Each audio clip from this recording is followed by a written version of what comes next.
Hi, how are you? How is the baby? Nobody asks you, how are you?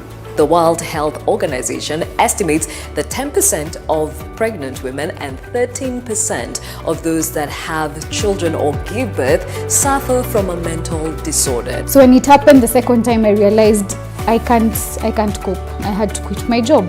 Maybe you were abused emotionally, sexually. It can contribute to postpartum depression later on in life. It is not the fault of a mother or a weakness in her part, as some people think.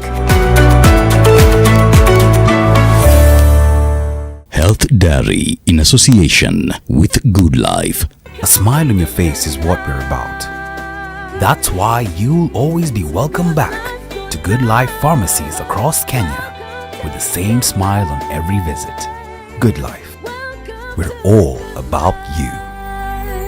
The Nation.Africa Digital Summit is bringing together the continent's most indigenous marketers and business and thought leaders to share relevant knowledge and frameworks for implementing digital-ready roadmaps. This year's summit will be held on the 25th and 26th of February at the Sarova White Sands, Mombasa. Do not be left behind. Join us in this digital transformation journey. Book your slot now. Call 020-3288-523 or 0719-038-523 today.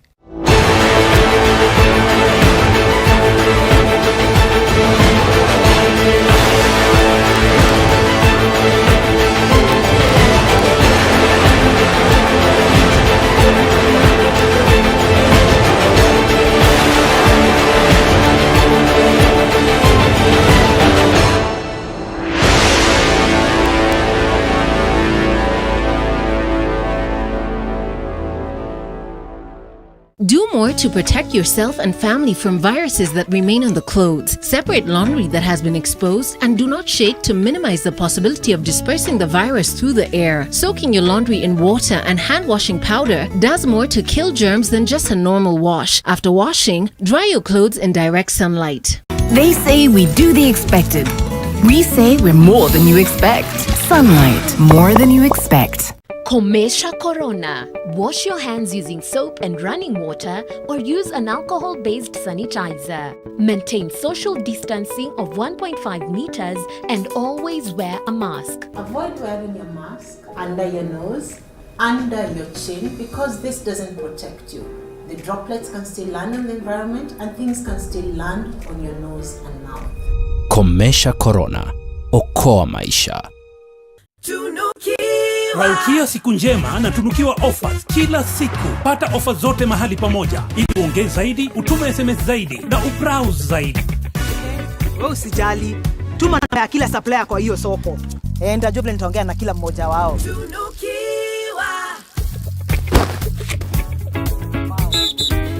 Mwaka sasa. Unajua leo ndio siku yangu ya kutafutia hii mmea yangu bei nzuri sokoni. Na kuna mtu nimepewa namba yake nimpigie nimuelezee pole pole. Juu unajua na mama wengi sana huko sokoni. Ni ofa gani mzuri leo? Very good. Piga *444# utunukiwe. Credo double.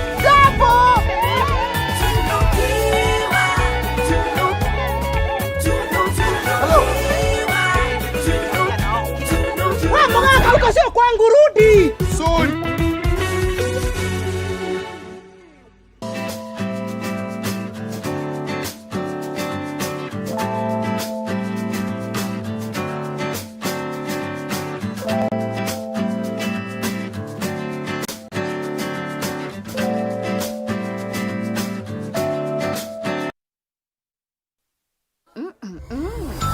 New Tuzo Yogurt Cup.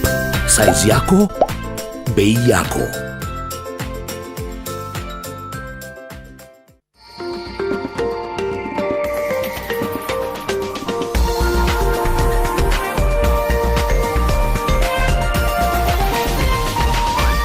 This is NTV.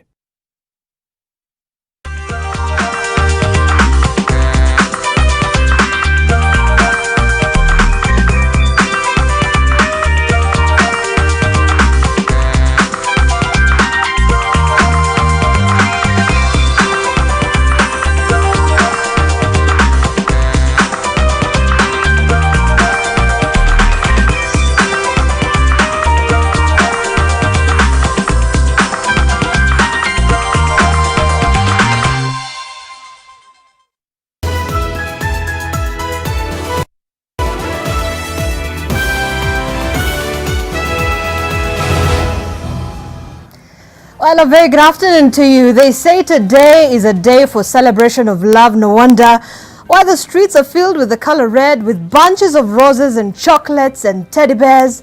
Some ascribe to this day, while others, oh well, it is just another day in the calendar. I hear the National Men's Conference also kicked off yesterday.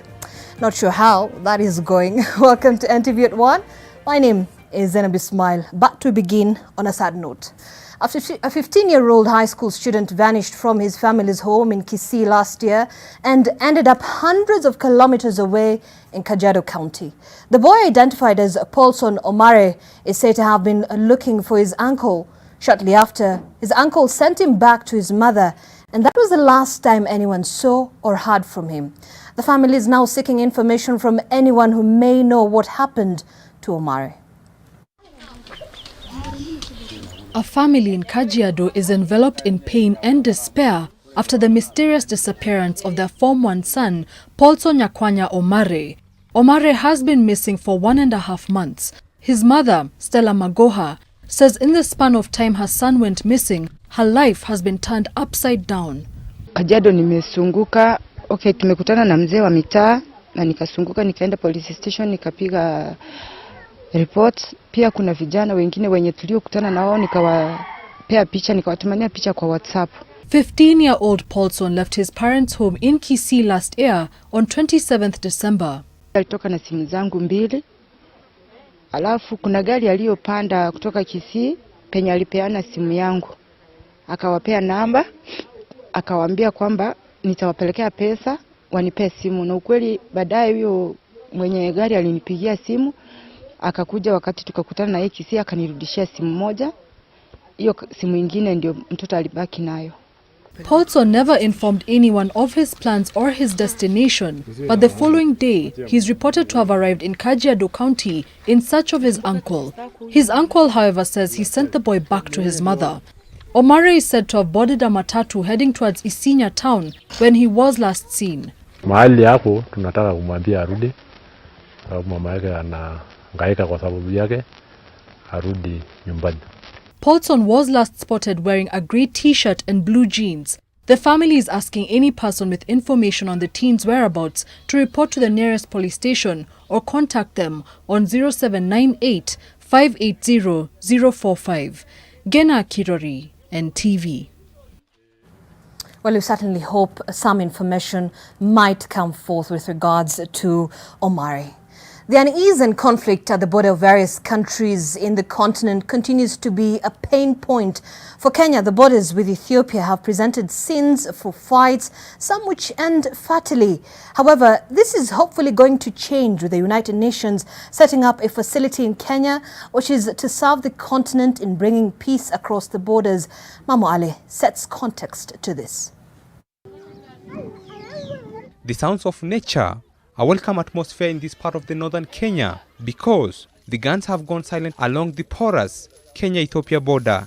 Conflict along the border has been attributed to incursions by Ethiopian troops or militia, leading to the death of Kenyans caught in the crossfire. Villages around the porous and volatile border in the past years have suffered bloody, fatal attacks, most notably the Forole twin massacre that left 25 dead in 2019. In the remote villages of Anona and Wayegoda in Sololo, residents have suffered various attacks by Ethiopian troops in pursuit of the Oromo Liberation Army. However, the United Nations Development Programme's launch of the first Africa Borderlands Center in Lodwar, Turkana County is stoking hopes of addressing the elusive peace. Without peace, there's no development. And this is an underlying condition that we want to support. The European Union remains as a strong partner to Africa, remains as a strong partner to Kenya, and we are here to continue to support the development of the country and of the region and the whole continent. We are looking at a very big population living on our borderlands that need to be integrated in terms of ensuring instead of cross-border conflict that we have witnessed across these regions, would like to see more cross-border trade. Since 2015, when the peace deal was signed between Kenya and Ethiopia, conflict along the border has significantly reduced. Ethiopia has in the past accused Kenya for harboring the outlawed Oromo Liberation Army. The Kenya we knew in the past is much different now. In the past, nobody will dare walk around armed within Kenyan boundary. But you are seeing rebels have permanent camps and are roaming freely in Kenya. Kenya is doing nothing to weed the rebels. This is a foundation for everything we are aspiring to transform the life of our people. If we could eliminate Al-Shabaab and oil from this region, you can see how these people can be transformed into one family. The new center will serve more than just Kenya and its neighbors, but also the continent at large. Mamo Ali, NTV. Now, former United Nations Conference on Trade and Development, that is UNCTAD Secretary General Mukhisa Kitui, has jetted back into the country and headed straight into his presidential campaigns. Kitui, who once served in President Mwai Kibaki's government as a minister, now says he is ready to serve his country as president, having served in one of the world's most revered bodies. But even as he comes back home, Kitui says he will first seek support from his Luhya backyard, then go into the rest of the country. Our senior political affairs reporter Kennedy Mureithi is with me in studio just to give us a context of exactly what this means for the 2022 general elections. Very good afternoon to you, Mureithi. Glad to have you here. So, you know, his candidature has elicited quite a reaction across the country. But then again, you have the Luhya unity talks that has been ongoing for the past couple of years, and it comes every election cycle. Really, what does this mean for the presidency and his candidature as he enters into the election cycle 2022? Well, Zainab, as you have rightly said, is that one of the things that we do know here as a country and also in the African setup is that one of the things that you as a person needs to do is that charity begins at home. And straight on, when we were there at 9 o'clock, when he jetted into the country, jetted in at about 8 o'clock in the morning, and we were able to sit there at the airport for quite some time. And around 9 o'clock, he came out to address us. And as he was addressing us, he left nothing to chance. He was like, yes, this is my country and I have to come and transform everything that needs to be transformed. Remember, he is bringing in what he says is experience, not just from outside the country, but also from here within the country, because he has served in the government before. And right now he says that even as to answer your question about the Luhya unity, he says that he has to come and go back home where he comes from, that is the western part of the country, so that he is able to consolidate that vote. Then after that, he will come into the rest of the country and start that conversation. One of the questions that has been asked so much, Zainab, is why did he leave such a lucrative job? And he says that he believes that he has been able to serve outside there to the best of his ability. And it is time that he brought in that knowledge that he has already learned from outside the country back into Kenya so that he is able to transform the country. Remember, there are some of those statements or projects that he has also been able to bring back to Kenya so that he is not asked, because I have seen that question being asked so many times in politics, is that we gave you an opportunity to go outside there, the country. What have you been able to bring back? Remember also there is that huge conference that was held in the country about 2 years ago, and this is one of those achievements that he is most likely going to say right now. From the airport and into Jericho, where he is currently in a service, he was able to come with a huge convoy, and it has been organized by some of those people that now say that they will be supporting him. And right now he is in a church service before he goes at 2:30 o'clock this afternoon, where he's going to have a formal press conference and he's going to be declaring his interest in the presidency. But he has left nothing to chance.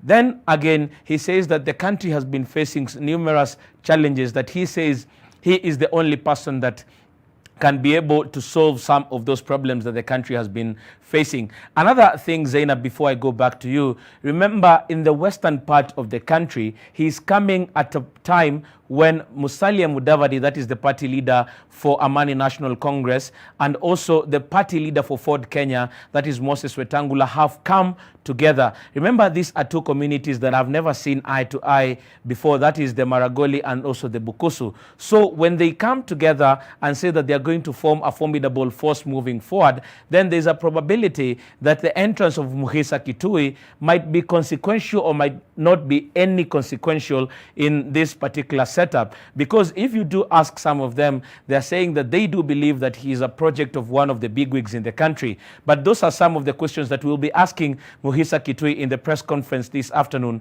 whether he is in his own man as he goes into this 2022 duel, or he is being fronted by a number of people who want him to take over. Remember, 2022 right now is a setup where nobody actually knows how it's going to be.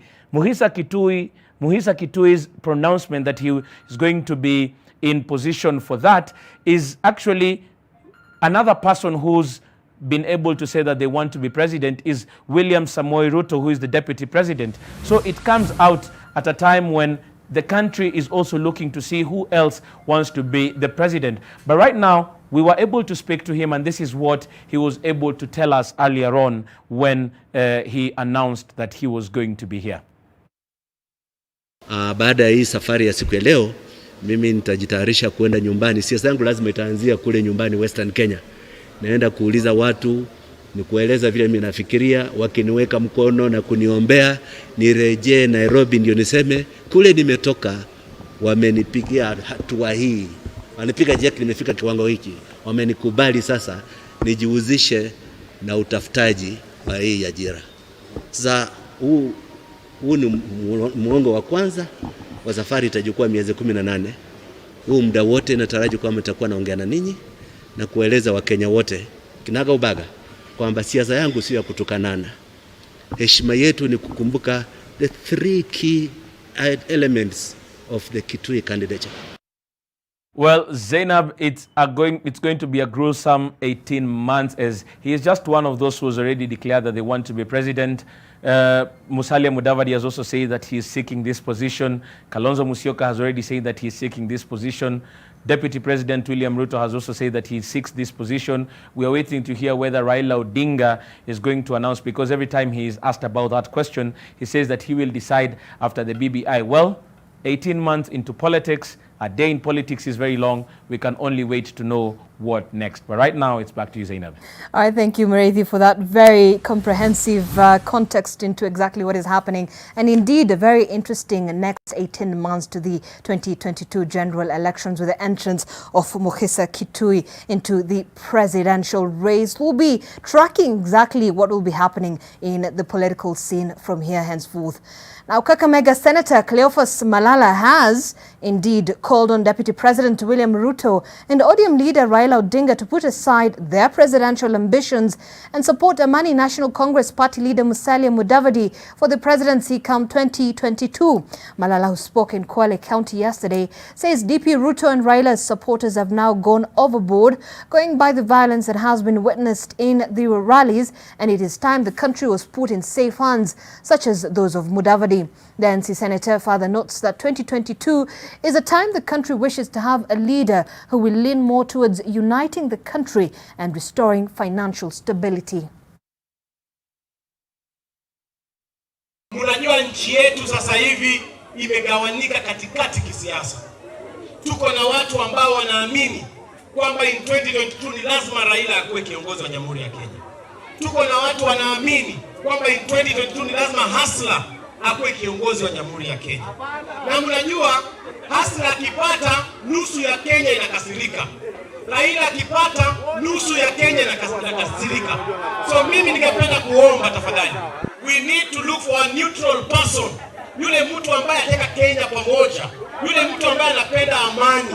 Na sisi watoto wa Luya tumewazalia huyo mtu anaitwa Musalia Mudavadi. Mtu hata ana hasira na mtu yote. Now, anybody who is opposing the Building Bridges initiative is an enemy of the president. This is according to Interior Principal Secretary Karanja Kibicho, who was speaking in Kirinyaga as he popularized the agenda.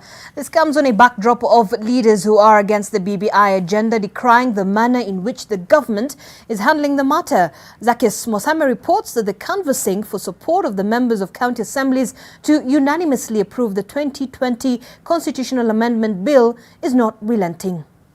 The Building Bridges initiative push is unrelenting. In Kakamega, various pre-BBI leaders met members of county assemblies from Lembe Nation in seeking to get a unanimous green light when tabled in the houses. The car grant, there is no argument. Katika SRC court is represented. Kitu ikisha ingia kwa SRC and accepted by the Kenya government, it is officially budgeted for. Hakuna mtu atakataa. As governors, I commit to support this process. Interior Principal Secretary Karanja Kibicho, speaking in Kirinyaga County, painted a picture of BBI being the ultimate litmus test of loyalty to the president. An enemy of my friend Ismail. Yote borwama. Lewe tuna BBI iroka. BBI twendeirio ni Uhuru kitheteguo na mundu atamisapotaga the enemy of Kibicho and enemy of. But leaders allied to Deputy President William Ruto have read malice in how the state is allegedly coercing MCS to pass the bill. Why is the president in panic in his last 2 years, less than 2 years, akienda nyumbani? Tutasimama na Deputy President kuhakikisha ya kwamba ile agenda ambao wako nayo na ile agenda ambayo yako nayo ya 2022 lazima ipite. The chaos in Baringo, where the House shot down the bill, has raised concerns. Kiambu County Assembly MCS have commenced public participation on the bill. After isha kuwa tabled, sasa iko mashinani na Wanjiko awe educated. Zakis Masame, NTV.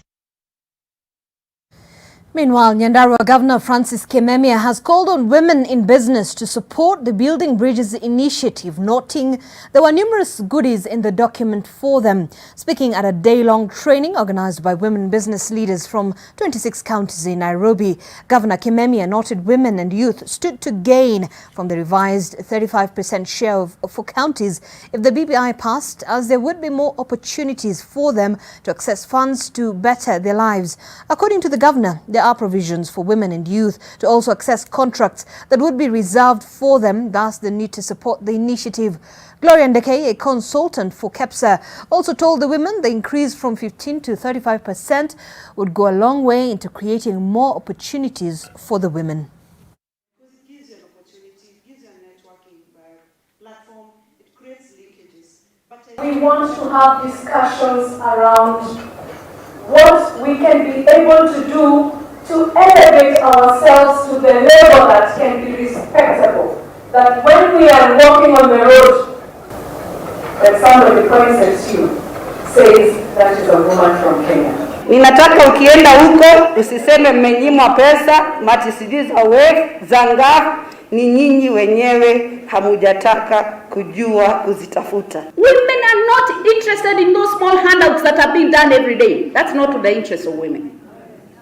The women are interested in long-term projects that can employ their children, that they can see the misery of that son who is there. One day akuwe mtu aendeshe familia yake. The issue is, why is money? Hata hii mkutano hii hapa, I'm sure by the time you finish mtauliza hii yes BBI yes, lakini kitu gani inaingia kwa mfuko yangu? Mfuko yangu kitu gani itaingia kwa mfuko yangu? Yeah, that is the issue. Hata mimi kama governor, that is my question. Yes, BBI yes, ni mzuri tuimbe hiyo wimbo yes. Lakini mimi Nyandarua nitapata nini? County yangu barabara sina. Baba zangu ni mbaya. Am I getting extra money? Yes. I'm getting that 5% now, and the what that means, MCs are getting 5%. Well, on a statement just released by the Energy and Petroleum Regulatory Authorities that I guess there is no Valentine's gift today as fuel prices has just gone up. The price of petrol has gone up by 8 shillings and 19 cents per litre. Diesel has gone up by 5 shillings and 51 cents per litre. And kerosene has also gone up by 5 shillings and 32 cents per litre. Just to repeat that, petrol has gone up by 8 shillings and 19 cents per litre. Diesel 5 shillings and 51 cents per litre, and kerosene 5 shillings and 32 cents per litre. This is according to a statement by the Energy and Petroleum Regulatory Authority. Remember, today is the 14th day of the month. They usually give their update with regards to fuel prices in the country, and they're saying that the changes in this month's prices are as a consequence of the average landed cost of imported super petrol increasing by 20.93% from the US dollars 323.52 per cubic meter in December 2020. So that's it. I guess now we will be taking a look at how people will be receiving this news at their petrol stations. Let's take a quick break. We'll be back.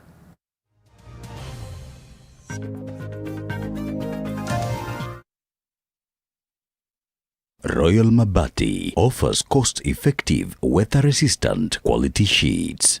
Get gauge 28 at 670 Kenya shillings, gauge 30 at 370, gauge 30 met at 530, Royal Aluzinc at 280 Kenya shillings. Buy today and lipa pole pole with a guaranteed delivery countrywide, located along Mombasa Road, Mlolongo, and at different branches in different towns. Call us today on 0722 638383. Royal Mabati Factory Limited. We are the best. All the days and the nights, reading for them and to them. You don't stop, and neither do we. Help build a strong foundation for your growing child with Nestle Nunkid. Nestle Nunkid 4. Our best for you. The Ministry of Health would like to remind all Kenyans that coronavirus is still among us and that we must continue to adhere to all preventative measures to contain the spread of this deadly disease, including proper wearing of face masks. Avoid wearing your mask under your nose, under your chin, because this doesn't protect you. The droplets can still land in the environment and things can still land on your nose and mouth. Komesha Corona. Okoa maisha.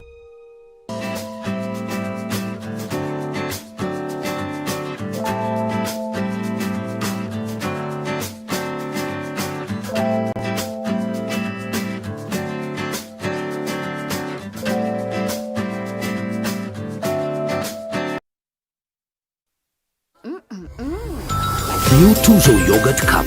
Size yako, bei yako. Maji mdosi wangu ametupa simu yangu ndani ya maji. Mdosi wako kwa sawa. Venye Nkirota ameniambia ajui na akimpigia simu ashiki. Hi, guy, what the?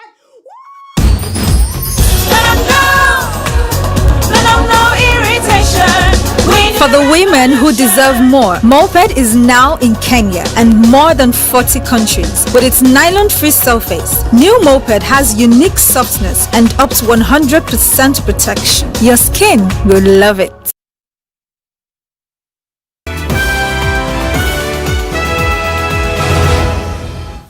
Thanks for staying with us. The Supreme Council of Kenya Muslims, that is SUPKEM, has called on leaders in the country to mind their tongues, avoid polarizing the country in the name of politics.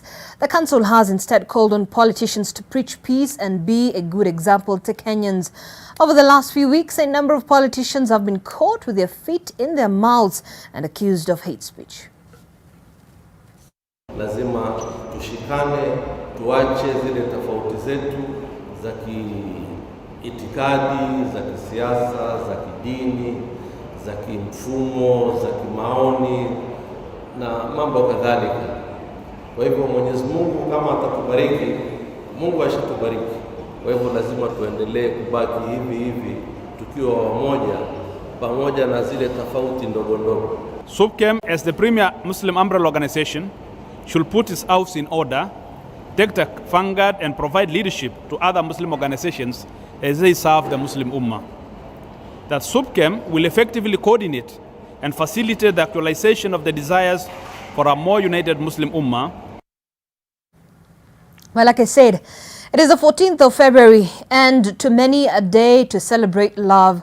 What does this day mean to you really and your loved one perhaps? Well, we talked to some people on the streets and these are their views. I appreciate people who celebrate Valentine. I appreciate people who go extra mile. But for me, the little things which happen to me every day, that's enough. I don't agree with the concept that Valentine should only be on 14th February, but Valentine should be celebrated every day. Kesho natazamia kusherehekea Valentine, ingawaje sitatoka nje, lakini nitapika chakula nzuri sana nyumbani. The craziest thing that has ever happened during my Valentine was that I took banquet of flowers.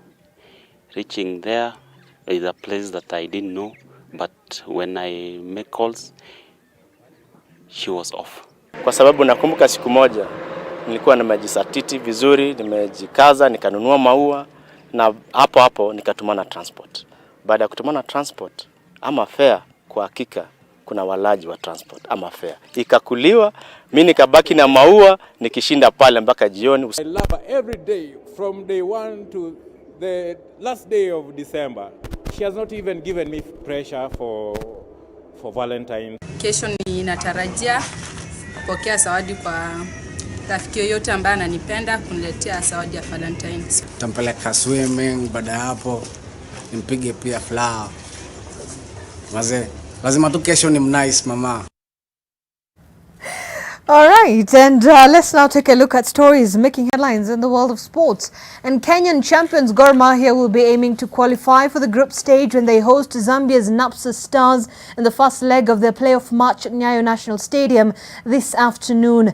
The Kenyan champions failed to make it to the group stage of Africa's second-tier club competition last season after losing to daring club Montema Pembe from the Democratic Republic of Congo 3-2 on aggregate. Gor Mahia's best performance in recent times in the competition was in 2018 when they reached the quarter-final stage, but we edged out by RS Berkane of Morocco 7-1 on aggregate. Qualification to the group stage for either team will earn them 27 million shillings from CAF, with the return leg scheduled for the 21st of February. No fans will be allowed in the stadium during today's match. And Manchester City retained their top of the table status in the English Premier League after beating Tottenham 3-0 at the Etihad Stadium in Saturday's action. A first-half penalty from Rodri, followed by a brace. All right, and that's all we had lined up for you this hour. Many thanks for watching. As you continue enjoying the flowers and chocolates and teddy bears, we'll be sure to keep you updated on exactly what is happening across the country and beyond in our 7 and 9 p.m. bulletins. Stay with us. My name is Zainab Ismail. Do enjoy the rest of your Sunday afternoon.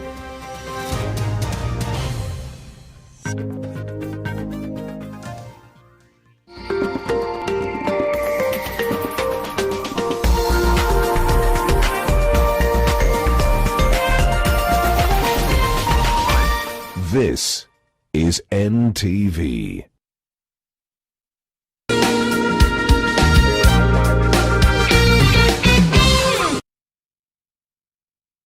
Presenting the new Harpic bathroom cleaner. Compared to ordinary detergents, its thick formulation gives you superior cleaning and kills 99.9% of germs and viruses all around the bathroom. Blue For the toilet. and red For the bathroom.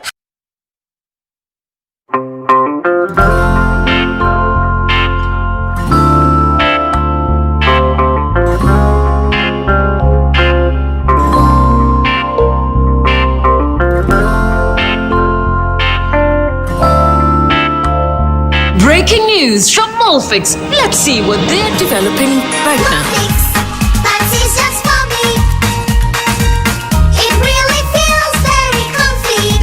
Molfix pants with anatomic fit technology. New Molfix pants, an invention from babies for babies. You should also try Molfix. Today tastes like it's all fired up. Like it's cooling down. Tastes like open air and closed eyes. Today tastes like a Sunday barbecue. And it never tasted this good.